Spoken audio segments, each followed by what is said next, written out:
fans, welcome to another exciting edition of Cammy's Comic Corner Book of the Month for August 2011. I'm your host as always, Cammy. Now, as many of you faithful viewers will know, I didn't have a top shelf selection for the month of July. What? Partially because I had a feeling I would be choosing this selection for the book of the month, so I didn't want to have back-to-back. I love top shelf, but I don't want to give those bastards too much play. So anyway, this is a book near and dear to my heart. I think you'll enjoy it too. The selection for the book of the month is Essex County, written and drawn by Jeff Lemire. And like a lot of people, this is what really first introduced me to the creator, as we know, Jeff Lemire. It takes place in his imaginary hometown setting of a little county in Canada, very south Canada, like very close to the border of the United States. And while it's a very small community, it feels vast when you're actually living in there. And this is a county filled with secrets, very rich history, and once again, that just kind of loneliness feeling because you feel like you're all by yourself here.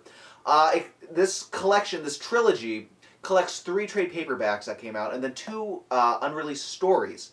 And it's available in hardcover, it's available in softcover. You get all these extras in the back, and it made the top 5 of Canada Reads list, which I guess is like the Canadian version of a Pulitzer, eh?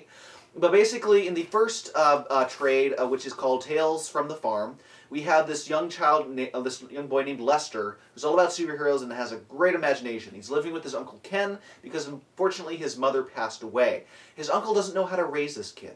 He has trouble connecting to him. Like, the only thing that they have in common is a love of hockey.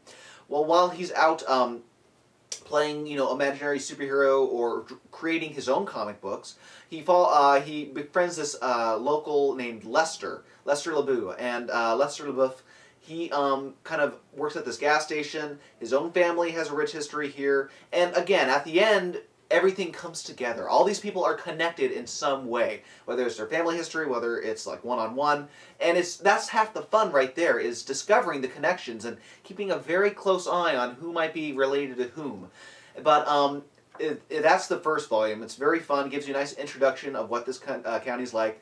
In the second volume, Ghost Stories, it focuses on Lou and Vinny LeBeau, who are these professional hockey players. They were like the Grizzly brothers. They play for the Toronto Grizzlies. And this, if you like hockey, if you're a big fan, or you don't know much about the story, you'd like to know more, this is very rich, this volume in particular, with hockey, and then the drama and the kind of the love triangle between the 2 brothers and this one woman, which causes a rift in their whole relationship, and they only reconciliate very much later on in life. And it was this volume in particular that had me close to tears. We are revisiting this whole generation, this whole story, through the eyes of Lou LeBeau. He's the only survivor right now, and it's just a very heartbreaking tale that he has to tell. And then finally we have the country nurse, whose name is Annie Guinevere, and she is the, country nurse. She goes around, she was the one who was in charge of Lester's mom when she was dying of cancer.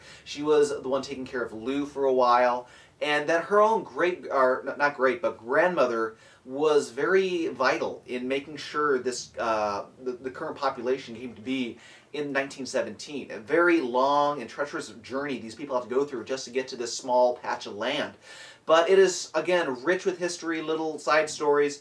And then you have like the Essex County Boxing Club, and then the lonely tale of Elephant Ears Eddie, and more promotional materials in the back. But just Jeff Lemire's storytelling and artwork in this just are fantastic, fantastic stuff. I'm a huge fan of his watercolors. I talk about it all the time in Sweet Tooth.